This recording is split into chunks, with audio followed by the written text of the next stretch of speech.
اسلامی خواتین، تمام تعریف اس وحدہ لا شریک کے لائق و زیبا ہے جس نے ہم اور آپ کو مسلمان بنایا۔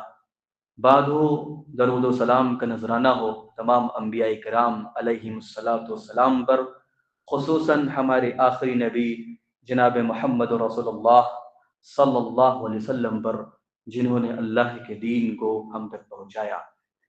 سامعین حضرات، آج کے خطبہ جمعہ کے اندر جس موضوع کے تحت کچھ باتیں عرض کرنے کی کوشش کی جائے گی وہ ہے علم نافع کی اہمیت و ضرورت۔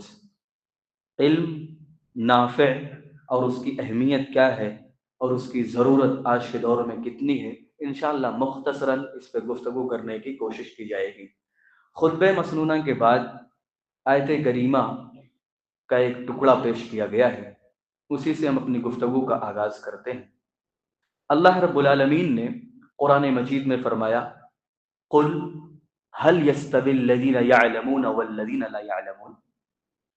براہ راست یہ پورا قرآن نبی پر نازل ہوا صلی اللہ علیہ وسلم، اور ان کے ذریعہ پوری امت کو پیغام دیا گیا ہے، قیامت تک آنے والے تمام انسانوں کے لیے یہ ہدی للناس ہے، لوگوں کے لیے ہدایت ہے، یعنی چاہے وہ مسلمان ہو، سکھ ہو، عیسائی ہو، دیگر کسی بھی دھرم کا ماننے والا ہو، یہ قرآن ہدی للناس ہے، یعنی یہ قرآن پوری انسانیت کے لیے ہے، ان کی ہدایت کے لیے ہے۔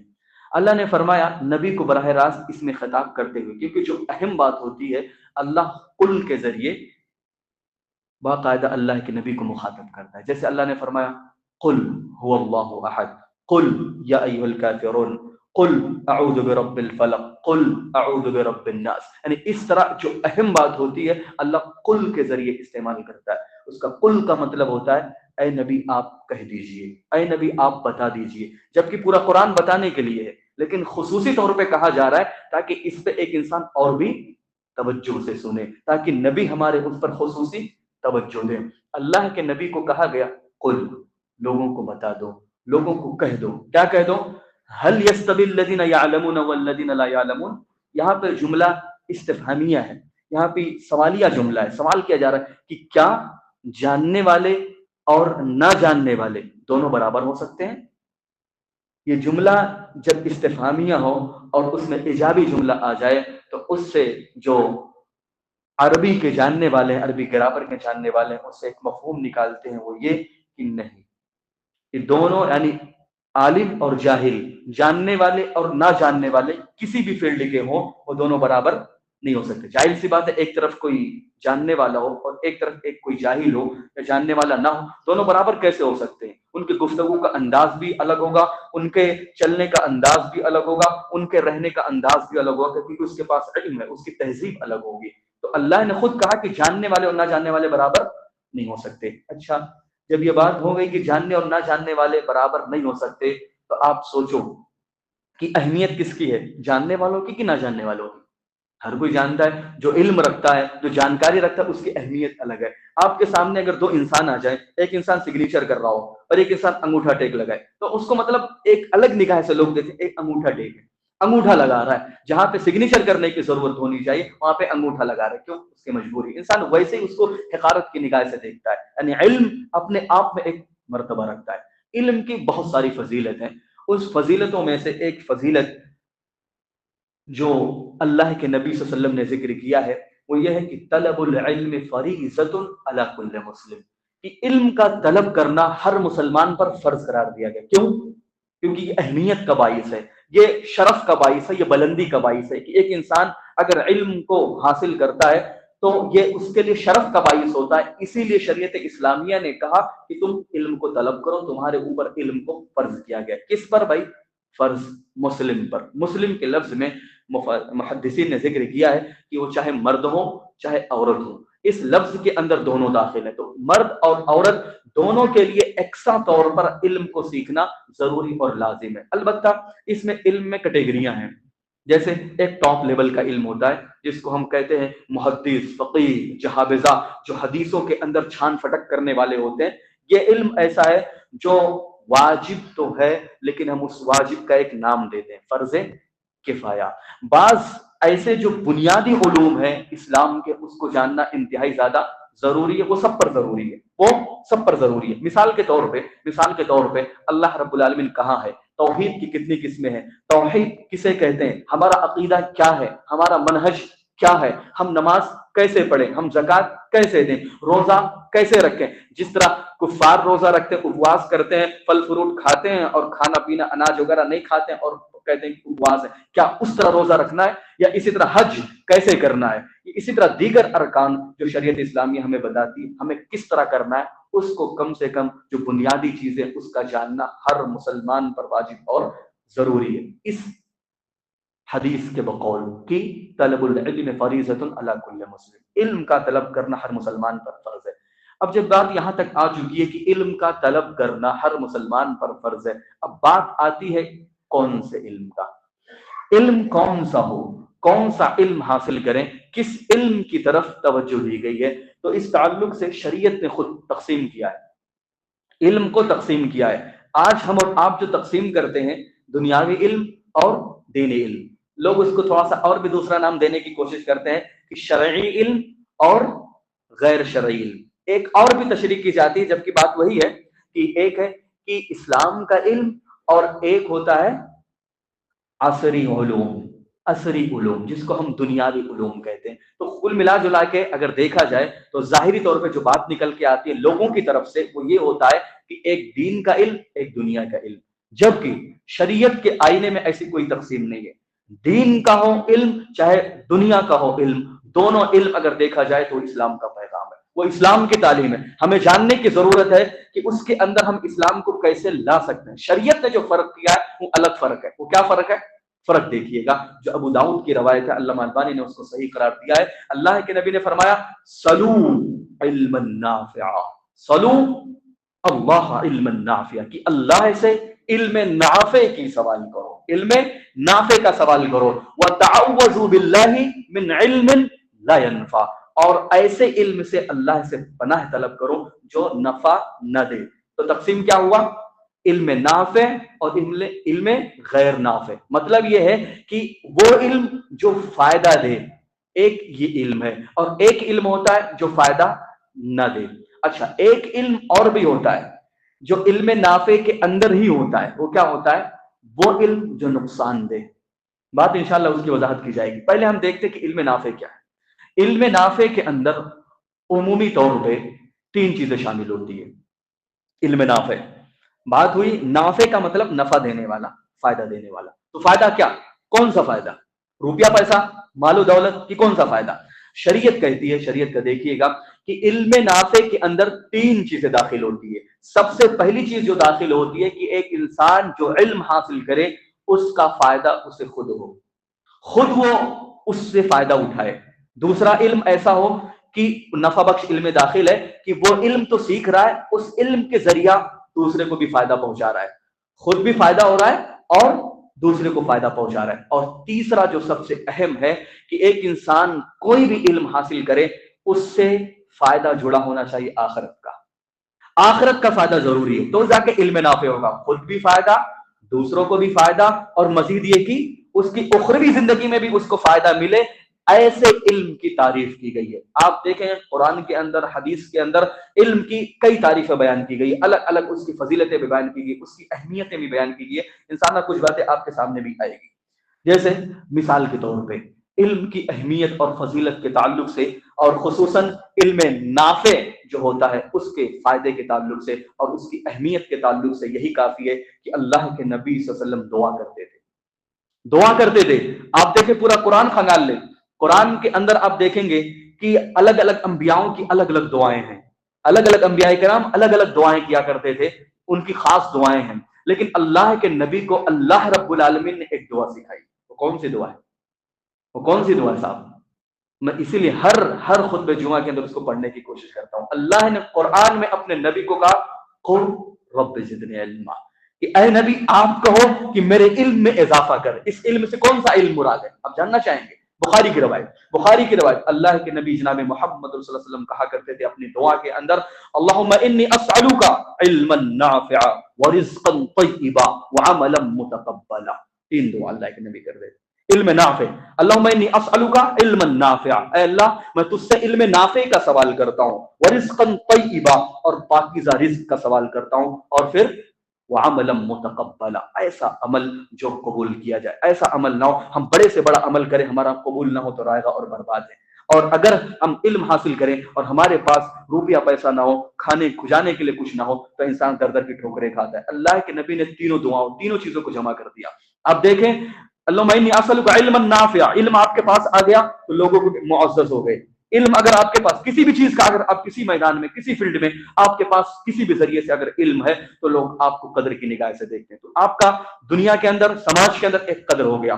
دوسرا، اللہم انی اسألک علما نافعا ورزقا طیبا، اگر پاکیزہ رزق ہو جائے، مال و دولت سے اللہ نواز دے تو دنیا آپ کی سنور گئی۔ پھر وعملا متقبلا، اور آپ کا عمل ایسا ہو جو اللہ قبول کر لے، مطلب آخرت بھی آپ کی سنور گئی۔ یعنی اس دعا کے اندر سماج کے اندر ایک معزز انسان بننے کا، دنیا کے اندر سب سے بہتر فائدہ اٹھانے کا، اور اخروی اعتبار سے بھی فائدہ اٹھانے کا جو بہتر ذریعہ اللہ کے نبی نے دیا اس دعا کے اندر، تو اس دعا کو ضرور پڑھیں۔ کیا؟ اللہم انی اسألک علما نافعا ورزقا طیبا وعملا متقبلا۔ پھر علم کی فضیلت، علم کی اہمیت، اب دیکھیں کتنی علم کی فضیلت ہے۔ یہ علم ہی ہے، ہم اور آپ سنتے رہتے ہیں نا کہ اللہ رب العالمین نے انسان کو اشرف المخلوقات بنایا، انسان کو اللہ نے اشرف المخلوقات بنایا، یہاں تک کہ فرشتوں نے بھی سجدہ کیا، یہاں تک کہ فرشتوں نے بھی سجدہ کیا۔ اسی لیے کسی شاعر نے کہا تھا کہ فرشتہ مجھ کو کہنے سے میری توہین ہوتی ہے۔ کیا کہا تھا؟ فرشتہ مجھ کو کہنے سے میری توہین ہوتی ہے۔ کیا مطلب؟ کوئی انسان مجھے فرشتہ کہے یہ میری توہین ہے، میری بے عزتی ہے کہ کوئی انسان مجھے فرشتہ کہے۔ کیوں؟ میں مسجود ملائک ہوں، مجھے انسان ہی رہنے دو۔ کیا مطلب؟ وہ شاعر کہنا چاہ رہا ہے کہ اگر کوئی انسان مجھے فرشتہ کہتا ہے تو میری ذلت ہوتی ہے، میری بے عزتی ہوتی ہے۔ کیوں؟ کیونکہ فرشتوں نے مجھے سجدہ کیا، میں فرشتوں سے افضل ہوں۔ صاحب میں فرشتوں سے افضل ہوں۔ شاعر نے کہا تھا، بڑی پٹی کی بات ہے۔ کیوں؟ آدم کا سجدہ تمام فرشتوں نے کیا۔ کیا مطلب؟ اس کا مطلب یہ ہوا کہ اللہ رب العالمین نے فرشتوں سے بھی افضل اگر کسی کو بنایا ہے تو وہ آدم کو بنایا ہے، اور آدم کی اولاد ہم اور آپ ہیں، تو گویا کہ فرشتوں سے بھی اچھے ہم اور آپ ہوئے، ہم اور آپ ہوئے۔ بات سمجھ میں آ رہی ہے؟ میں مسجود ملائک ہوں، فرشتوں نے ہمیں سجدہ کیا۔ صاحب کیوں سجدہ کیا جانتے ہو؟ کیوں سجدہ کیا؟ اللہ رب العالمین نے سب سے پہلے فرمایا کہ ہم نے جب آدم کو بنا، ایک لمبی تفسیر ہے، میں اس کی طرف جانا نہیں چاہتا، صرف اشارہ کروں۔ اللہ نے فرمایا وَعَلَّمَ آدَمَ الْأَسْمَاءَ كُلَّهَا، کیا کہا؟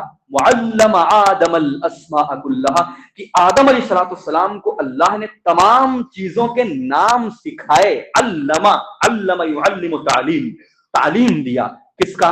نام کا۔ اس بیس پر اللہ رب العالمین نے فرشتوں سے کہا کہ جاؤ۔ اس کے بعد اللہ نے کہا ثم عرضهم على الملائکہ، پھر اللہ نے فرشتوں کو پیش کیا کہ جاؤ فلا فلا چیزوں کا نام پوچھو۔ نام پوچھا گیا، فرشتے جب آئے تو آدم علیہ السلام نے سب کا نام بتایا، پھر اللہ نے کہا کہ جاؤ آدم کا سجدہ کرو، پھر ابلیس نے انکار کیا، پھر ایک لمبا قصہ جو آپ جانتے ہیں۔